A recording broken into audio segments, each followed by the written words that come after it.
culture de prévention, c'est vrai que le terme est bien choisi parce que effectivement, il faut la cultiver. J'oserais même dire, si je veux utiliser cette image, qu'il faut même plutôt la jardiner, parce que c'est un travail de tous les jours, de tous les instants, et puis il faut constamment ressasser, rabâcher, répéter, pour que tout doucement ça s'inscrive dans l'esprit de chacun. Mais en même temps, la culture de prévention, c'est donc rentrer la notion de sécurité. Et la sécurité, c'est pas quelque chose en plus, c'est pas quelque chose qui pose un problème, c'est quelque chose qui doit être intégré à toutes les choses, à chaque instant, pour tout le monde.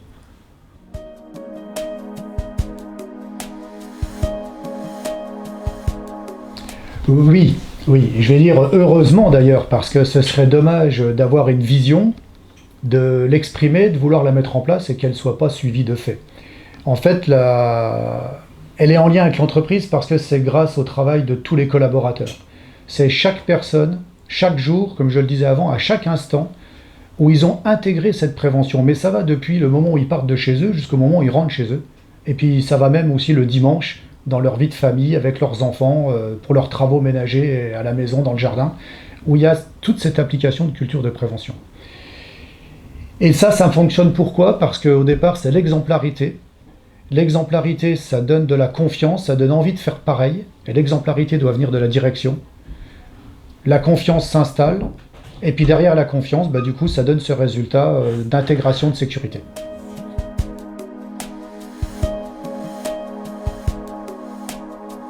Pour moi, la clé de la réussite passe par le dialogue. Le dialogue entre toutes les strates de l'entreprise, c'est-à-dire le technicien, le chef de chantier, le conducteur de travaux, le chargé d'affaires et le patron. Il faut que absolument à chaque échelon ça puisse communiquer, c'est-à-dire que les remontées d'informations soient faites de façon montante, descendante et transversale à travers les temps formels qui sont alloués à ce type de réflexion, c'est-à-dire les réunions, quart d'heure sécurité, la préparation des dossiers d'intervention et autres. Mais aussi par une culture un petit peu informelle, en suivi de chantier, on descend, le chargé d'affaires descend, on demande tout simplement ça s'est bien passé, est-ce qu'il y a eu un problème, pas de problème, qu'est-ce qu'on peut faire de mieux.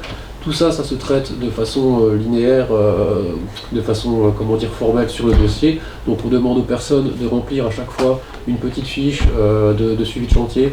Qu'est-ce qui a été bon, qu'est-ce qui a été mauvais, est-ce que ça peut s'améliorer, comment est-ce que ça peut s'améliorer.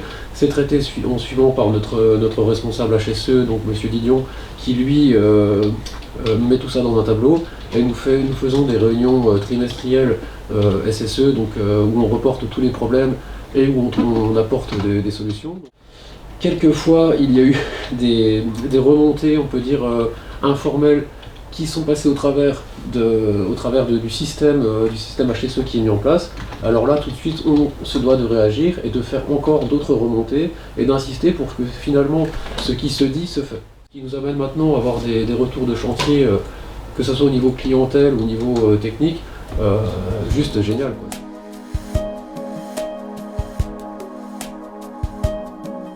Donc la culture sécurité dans l'entreprise, elle nous est donnée et apprise dès qu'on arrive dans l'entreprise. Donc on n'y fait même plus attention quand on arrive sur les chantiers.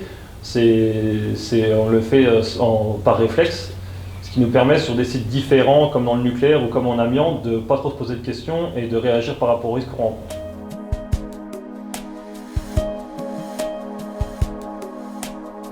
On en a beaucoup des bénéfices, effectivement, et tout le monde en profite. Mais il y a une condition expresse, j'en parlais tout à l'heure, il faut que la direction impulse une attitude positive au niveau prévention, sécurité. 2, il faut que l'équipe de commercial vende cette sécurité pour que les gens ensuite puissent mettre en œuvre. Les bons outils vont donner un bon investissement, un bon retour sur investissement. Les bons modes opératoires vont donner un bon retour sur investissement. Et tout ça, ça va donner de bons comportements qui vont donner une vraie rentabilité de chantier derrière. Donc, maintenant, on est préventeur au niveau du client. Quand on a un retour, qu'on appelle un client, on dit là, on ne pourra pas travailler dans ces conditions-là, mais on vous propose telle situation, enfin telle solution ou telle alternative. Généralement, on est écouté et puis on arrive à tous travailler dans de bonnes conditions, ce qui fait que on arrive à avoir plus aucun problème en termes de sécurité, de retour chantier. Donc les retours sur investissement sont internes, financiers comportementaux, sociétaux, et du coup ça donne du confort et du plaisir au travail tous les jours.